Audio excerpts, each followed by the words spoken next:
Good day po, sir. Pwede po ba mag-ask regarding sa PLI loans namin?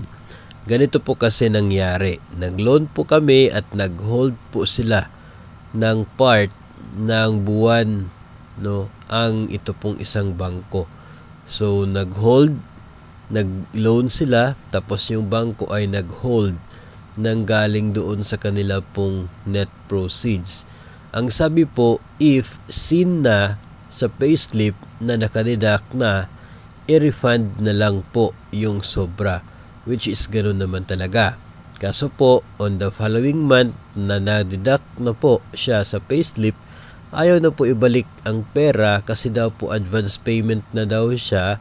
If mag-reloan po kami, doon na daw po ma-add sa proceeds. Salamat po.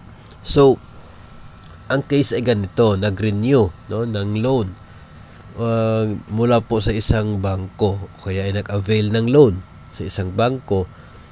Sa pag-release po ay nag-hold ng certain amount galing sa loan proceeds, at ang purpose nun ay if ever na hindi makadeduct agad sa payslip, ito pong bagong deduction, yung naka-hold ang gagamitin ng bangko pambayad sa amortization mo, no, kung hindi pa makapag-deduct, no, yung amortization from your sahod.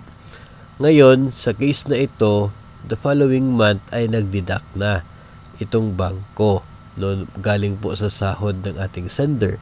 So kapag nag-deduct na, ibig sabihin magsisimula na yung amortization, may pambayad na si borrower.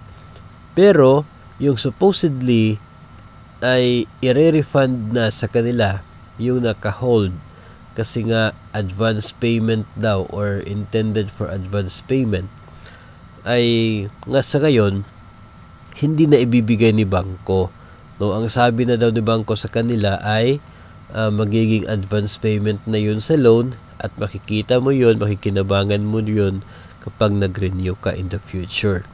Unang-una, dapat pong malaman natin na ipinagbabawal ng DepEd ang pag-deduct ng advance payment galing po sa net proceeds ng ating loan.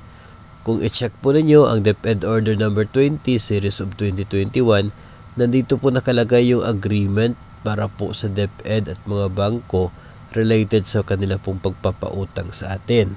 So nandoon po sa pinakahuling bahagi may mga grounds for suspension ng mga bangko. Isa po doon sa simple grounds ay ito pong pag-deduct in advance galing sa net proceeds intended pambayad sa monthly amortization ng loan, no.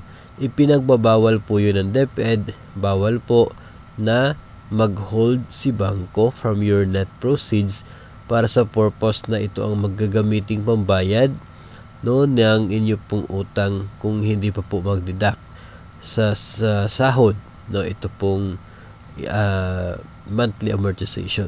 So unang-una pa lamang may mali na dahil nag-hold si bangko. Dapat ay hindi po mag-hold si bangko doon po sa amortization na magiging parang deposit, no, parang naging advance payment deposit po doon sa inyong account dahil kayo po ay nag-renew.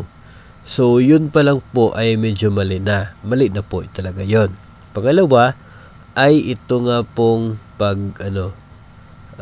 hindi po pag-refund sa inyo ng nakadeduct para po sa inyo pong pambayad sa utang kahit na po nag-reflect na, no, ang amortization, ayaw pa rin ibigay yung refund kasi magiging advance payment na lamang daw po yun. Kung ma-check po ninyo sa DepEd Order 20 series of 2021, nandyan pa rin po, no, na sinasabi na dapat ay i-refund di bangko within 30 days from notice yun pong mga nakadeduct sa yung sobra sa mga pinadeduct po mula sa mga borrowers. So dapat po siyang i-refund, no, i-refund po talaga kapag sobra yung naging payment kasi wala naman pong mapupuntahan yung payment na yon kung yung account mismo ng borrower ay updated na, fully paid na doon po sa record nila. So yun po ang nakikita natin na dalawang sitwasyon dito po sa case ninyo. So sana po ay mapag-usapan ninyo ito mabuti nang sa ganun ay maisagawa po ni borrower or nito pong bangko yung proper po dyan. So looking forward tayo na na hindi po magiging ganito palagi yung sitwasyon related po sa ating pong mga guro. So atin pong i-remind lang lahat na basahin po natin yung DepEd Order number 20 series of 2021 kasi mahalaga po yun. Mahalaga po yung mga impormasyon na nandoon